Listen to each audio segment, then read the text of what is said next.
पुरीचा बाप जेव्हा पोरगी पळून गेल्याची तक्रार पोलीस स्टेशनला करायला जाईल ना, तेव्हा त्या पोलीस लोकांनी आहे ना, त्यांच्या हातात ते दांडकं असते, त्याला आतमध्ये घेतलं पाहिजे.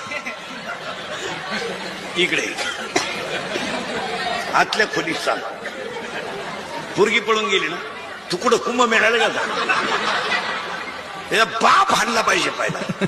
कारण पुरीचे सगळे चाळे तिच्या आईला माहीत असतात. आया भामट्यांचं सोन घेतात. आपली मुलगी 3-3 तास मोबाईलवर बोलते. आपली मुलगी आरशापुढे उभं राहून कारण नसताना हसते. 1-2-3 वेळा पावडर लावते. म्हणजे आपल्या पुरीला काही पांडुरंगाचा साक्षात्कार हो राहिला का?